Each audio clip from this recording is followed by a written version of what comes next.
ગુજરાતમાં પણ વર્તાઈ રહ્યો છે ઠંડીનો ચમકારો। 9 ડિગ્રી સાથે અમરેલી અને નલિયા સૌથી ઠંડા વિસ્તારો છે। ઉત્તર પૂર્વના તેજ પવનોએ વધારી છે આ ઠંડી।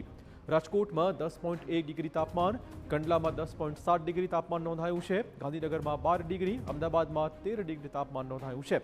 આ ઉપરાંત ડીસાની વાત કરીએ જ્યાં 12.3 ડિગ્રી તાપમાન, વડોદરામાં 14.6 ડિગ્રી તાપમાન નોંધાયું છે। આ સિઝનમાં આખરે મોડે પણ ગુજરાતમાં ઠંડી હવે જોર પકડી રહી છે।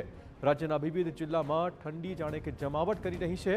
પહાડી પ્રદેશોમાં હિમવર્ષા અને આ બર્ફીલા પવનની અસર હવે ગુજરાતમાં વર્તાવાનું શરૂ થયું છે। અમરેલી, નલિયામાં તાપમાનનો પારો 9 ડિગ્રીએ પહોંચી ગયો છે। આ તરફ કેશોદ અને ભુજમાં પણ 11.8 ડિગ્રી તાપમાન નોંધાયું છે। વધુ વાત કરવા જોડાશે અમારા સંવાદદાતા રોનક। જે રીતે ગુજરાતના લગભગ તમામ જિલ્લાઓમાં વિસ્તારોમાં ઠંડીનો ચમકારો છે, શું છે વધુ અનુમાન?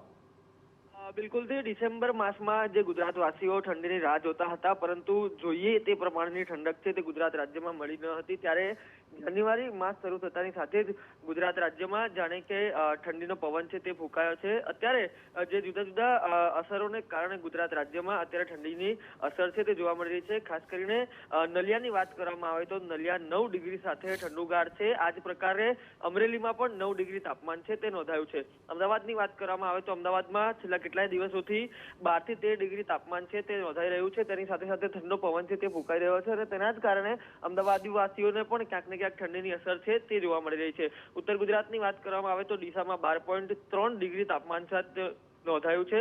વડોદરામાં 14 ડિગ્રી તાપમાન છે તે નોંધાઈ રહ્યું છે અને તે જ પ્રકારે ક્યાંક ને ક્યાંક દક્ષિણ ગુજરાત છે તેમાં પણ ઠંડીની અસરો છે તે જોવાઈ રહી છે અને હવામાન વિભાગની આગાહીના પગલે આગામી કેટલાય દિવસો સુધી આ જ પ્રકારનું વાતાવરણ રહે તેવી પૂરેપૂરી શક્યતાઓ છે તે હાલ જોવાઈ રહી છે। ધન્યવાદ રોનક તમામ જાણકારી બદલ। તો ગુજરાતમાં પણ કડકડતી ઠંડીનો ચમકારો આજે જોવા મળી રહ્યો છે।